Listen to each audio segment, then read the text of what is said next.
Are you there? I am here. We are live. Oh my gosh, we finally figured it out. Yeah, it took us a little while, It but only took us but we're here. 30 minutes last week. Only 10 minutes. 10 minutes this time. And we are on our phones. So if I'm looking a little blurry, that's okay. If you're looking, I think yours looks good. I think your color looks good. Well, thank you. Yeah, I think we're good to go. Vincent Saylor, State Farm Insurance, welcome to Top Shelf Talk. Well, thanks for having me. I'm super excited. You and I met about, oh my gosh, 5 years? Have you been here 5 years? Yeah, it'll be 2017. So yeah, it'll be 6 in May on May 1st. So you moved here. I got into real estate about the same time. Yep. I met you at a Lawton Young Professionals meeting. It was at the mall. What did that place used to be called? I forget. Like the White Buffalo White or Buffalo. something? Yeah, White Buffalo. My friend Nicole said, you need to go, you need to meet some people. And I did. I met you, and I was super intrigued by your story. I'd like the world to know a little bit about your story. But your story kind of relates to some of our agents, and that's why I particularly want them to hear, because you are not from Lawton. No, not from Lawton at all. Born and raised in New Orleans. Played college football in Alabama at the University of North Alabama. And then after that, moved to Birmingham, Alabama, and where I went to law school. Practiced law for about 8 years. Oh, wow. Was never home as a lawyer. And we've got my wife and I got pregnant with our first and oldest daughter. And I missed probably 20 something weeks of the pregnancy. My father-in-law was a State Farm agent. So my wife said, and over the years, he had always said, hey, this is a pretty good gig. And I was always, oh, no, I'm a lawyer. I'm fine. And when I got home and Mama said, hey, about that State Farm thing, it really wasn't a question. It was more of a directive. And so we decided to go the State Farm route. We had opportunities in Guyman, Wichita Falls, and Lawton. Guyman, we just didn't really want to live in Guyman. And then Wichita Falls was not as good of a potential professional opportunity as it was here in Lawton. And so we chose Lawton, and we opened a sales-based business in a town we knew no one. You knew no one. And I love that. I love that you quickly grew. You quickly became friends with everybody in the community. That's not easy. When I moved over into real estate, I had been in the classroom for 12 years. So me being from Lawton, born and raised, playing golf my whole life, being a school teacher, I had a lot of things in my favor. And so coming from a brand new town, not knowing anyone, what'd you do? Where'd you start? Because that's a big thing, Vincent. Well, it really is. Like, good for you. It was. My wife and I are both, for people that have met us before, I mean, we're both pretty personable type A type personalities. I did meet Brittany. She is precious, great energy. I want her to be my new friend. Yeah. Tell her that. We're going to have fun. I sure will. But neither of us really have ever met a stranger. So it was kind of one of those things where, we just kind of threw ourselves and our name out there as much as possible. We joined the chamber. We joined Young Professionals. We joined a bunch of civic organizations. So that way we can the first 2 years of business, I didn't really tell anybody no. If anybody said, I need $5, I need $50 for this or whatever, just kind of threw it all out there. So that way, there's 9 State Farm agents in town, and there's probably 50 independent guys in Allstate and farmers and all that type of stuff. So, you had to kind of differentiate yourself a little bit. So, like I said, we just tried to kind of ingrain ourselves in the community as much as possible, and it definitely worked.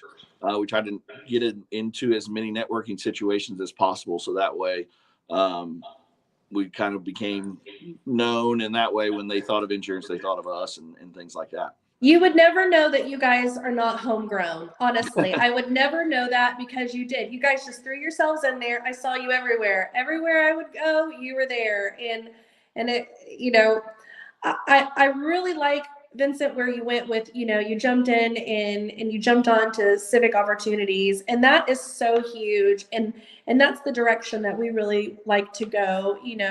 You're helping everybody, and when people want money, especially, people assume, now we do well because we work hard. We work very, very hard. But a lot of times people think that, business owners, self-employed people, we got a whole lot. And so, but we are fortunate to be able to be in an industries that allow us to be generous.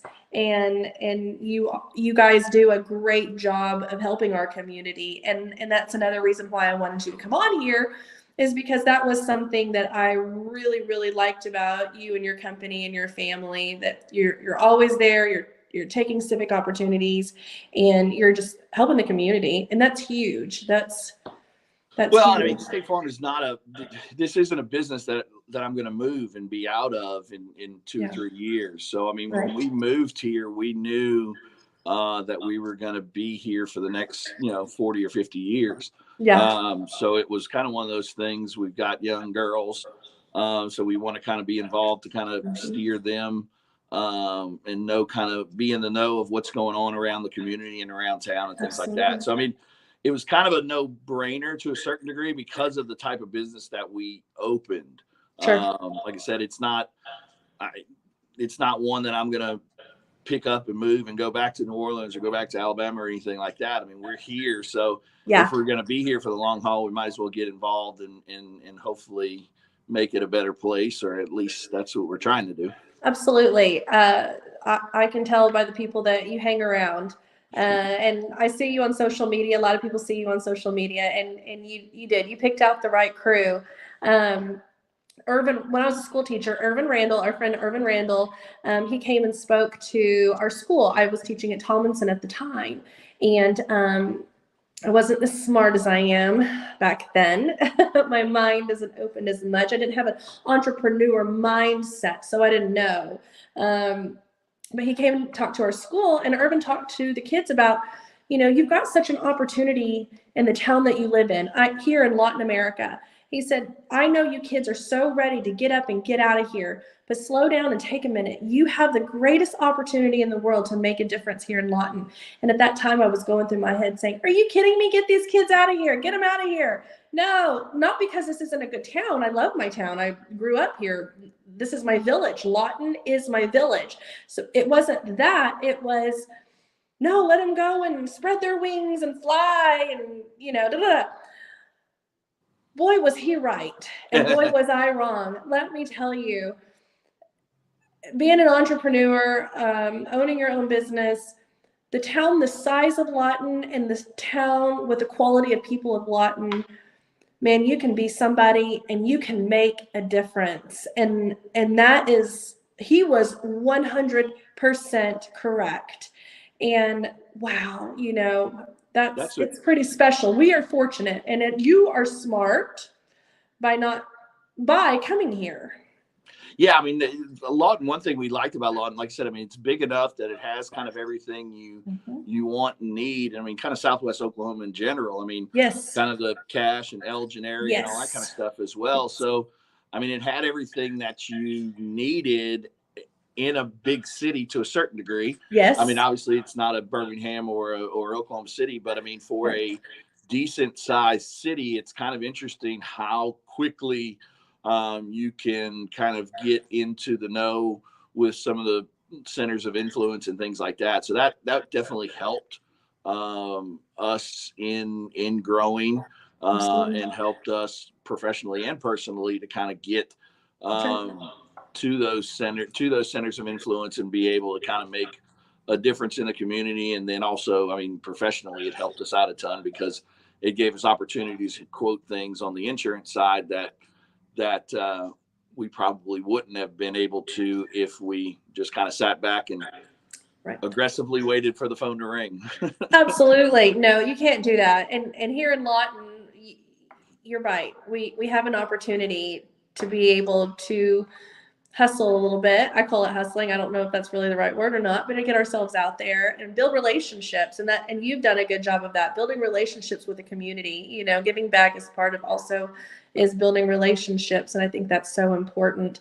Gary Keller of Keller Williams, I was with Keller Williams for a brief moment, but I went to Austin and listened to him speak one time. And he said, too, just like Irv, and he said, those of you from the town the size of 100,000, well, we're what, 92, something like that. Close So we're enough. pretty darn close. He said, those of you in the town the size of 100,000 have the greatest opportunity, just like Irvin said. And that, what the second time I heard that, I said, okay, these guys are the experts. They're doing better than I am. They're giving back, capable of giving back Right. and growing a community more than I'm capable of doing right now. So I think I should probably listen to them. And so I did, and here we are. I'm talking to you. How about that? That is awesome. So tell us about football. So you like football? So I played football all through college. My brother-in-law played at Ole Miss. My father-in-law was a college football coach. So football's kind of our in our bloodline, I guess you could say. My wife was a college cheerleader, so nice. Football's kind of our thing. So that kind of led me to, well, I was here in Lawton to kind of get involved with the Oklahoma Sports Network, and now currently I'm the color commentator for Elgin during the football season, and they just had a great year, so that was a ton of fun. And hey, I graduated from Elgin. There you That's go. Right, so, absolutely, 2000, baby. Oh, there you go. Yeah, it has changed. Yes, it has changed a ton out there. It is now a 5A school. This is our first year in 5A, but wow, came in second in the district, and then ultimately had a home playoff game, but unfortunately didn't get the victory there. But very young team, so looking forward to things to come there as we continue to announce the games. It is growing exponentially. Yeah. So I graduated with, I think, 82 or 86 kids when I was in Elgin. And it's a lot more than that now. Oh, yeah. I ran into my friend Sarah the other day, and her son is a senior. And and now, don't quote me on this exact number, but I want to say she said something like 250 something or 280 kids in the graduating class. So in the 200s. Right. That's significantly different than 2,082 or 86 of us. Well, and I mean, just the amount of houses that are going up, the amount of neighborhoods that are being built out there, and I'm sure some people like it. I'm sure some people don't, but it's a great school system, and it always has been at this point. Southwest Oklahoma does have some really great school systems. We really do. We're very fortunate. Even the Lawton Public Schools, if you take your time to get to know these teachers, man, let me tell you something. I worked with some special ladies and gentlemen. They love their kids. So you're getting a good education. Cash, man, I've heard nothing but great things. Elgin, obviously, I'm going to be a little partial to. So I went to the homecoming last year. I hadn't been to a homecoming in years and years and years. So in my mind, it was like I was picturing it to be like it was when I was a kid, running around all over the place. Oh no, those stadiums are fancy. They fancy. Yeah. And you're in. Like, you ain't running around. You're watching football, and I am listening to the band. Yeah, no, both those fields at Cash and Elgin are nice. Obviously, Cameron Stadium's nice as well. But yeah, so football's a big deal around here these days. Fancy. They fancy. I tell you, I love it though. I love it. Okay, so you do the sports network. So what does that mean? Tell us what that means. So the Oklahoma Sports Networks, we've got several schools that we live stream the games for. All three Lawton schools. Okay. Cash, Elgin, Altus, Midwest City, Del City, Carl Albert. I know I'm probably leaving some out, but we live. So there's that each school has their own separate crew, and we we go to home and away games and live stream the games through Apple TV, Roku, Fire Stick, all Wow. through the app. It's pretty I cool. don't think I knew that. Yeah, it's a pretty cool deal that we've got set up. Like I said, just for kind of Elgin purposes for our team and stuff. I mean, we had one of our better players' mom is currently stationed out in Arizona, so she gets to watch the games every week. We've got grandparents that shoot us messages during the game in Ohio and stuff like that, so they get to see even though they're not here, they still get to see their grandkids and sons play, and we also, like I said, live stream the band's performance at halftime. So if you've got that was my next question. we do the whole homecoming ceremonies and senior nights and all that kind of stuff. So if you're not able to be there, you can watch it, or if you are there and you want to go back and watch it the next day or so, it gives you the opportunity to go and watch that as well. So pretty cool deal they've got set up, and fortunate enough to work with those guys, and it's a ton of fun. I don't have to work full time in football, but it gives me my little itch every Friday night. Absolutely, I need to come and commentate, whatever you say. There you go. The band. There you go. I was the drum major at Elgin.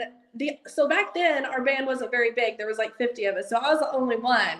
And so I did that sophomore, junior, and senior year. So I am very much partial to the Elgin band. So I'm going to come and hang out with you guys and cheer them on. I get a little emotional. We try and get some guests in the booth every now and then. We've had Superintendent Nate Mraz up there with us before. Mayor J.J. Francois has been up in there with us before. Yeah. So Christian Lord did a guest appearance with us one week. So it's always fun, and we always encourage visitors to come up there. And I don't know football really. I mean, I watch it. I love some Sooner football. Don't get mad at me, Cowboy people, but I got a little love for the Sooners. But you know what? I love OSU band. Don't get me talking about band, okay? But so I'm not going to say much while y'all are watching the football, but I'll talk about the band, talk how awesome they are. So anyway, that's so cool. Good for you, Vincent. Good for you for getting to do that. Now, do you play golf? You're at the country club a lot. Do you play golf? Yeah, no, I am not a golfer. I tell Taylor and Christian and those guys all the time, I'm good at sports where you don't stand still. So why has Brent and Christian and Taylor not gotten you out there? Brent Easton, I'm kind of mad at you right now for not getting our friend Vincent out there. Because they know my personality, and I don't have much patience. And every sport in my life had always pretty much come pretty easy to me, and that one did not. So hey, I've been known to break a club or two or say a few choice words out on the course. So well, that's entertainment for them, though, right? I haven't played in a very long time. That's all right. They need to get you out there this year. You know, I've done more deals on a golf course, probably closed more deals on a golf course than anywhere. I drive the golf course. You do? Yeah, so I'll drive the golf cart with the best of them.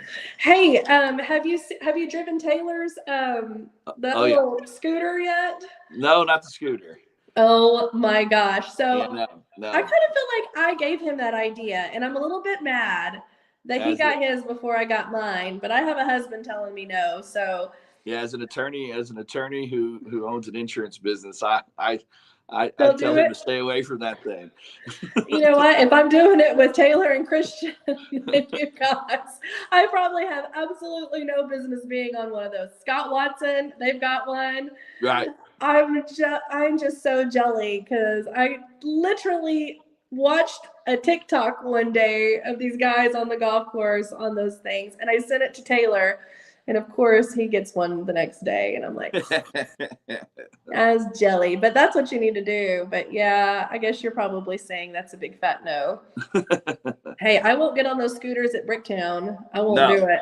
I did it once. Ask my friend Jared and John Mayhew what happened there. That was not a good situation. Anyway, hey, Vincent, thank you for coming on, and Absolutely. thank you for talking about you and your family and where you came from. You are definitely an inspiration to entrepreneurs starting a new business in a new town. I'm going to send them your way. Insurance, obviously, you're doing a great job with that. You grew quickly. You are a servant to your community, and we appreciate you. Lawton appreciates everything that your family does, and the relationships that you guys have built. And just keep doing what you're doing. And if you guys need insurance, give them a call. Yep, 580-699-2771. All right, sounds good. Vincent, thank you as always. Absolutely, Sarah. Thanks for having me. Hey, you know what? I need you to help me figure out how to use this little system. So This next time soundboard? we'll do it in person. We can make that work. I still don't know how to use my microphone yet. We'll I get got you this going. one, but I don't have this one. We'll get you up and running. Be good. Talk to you soon. All Tell right, Brittany sounds great. hi. Thanks, Sarah. Bye. Bye. I gotta learn how to turn it off. End.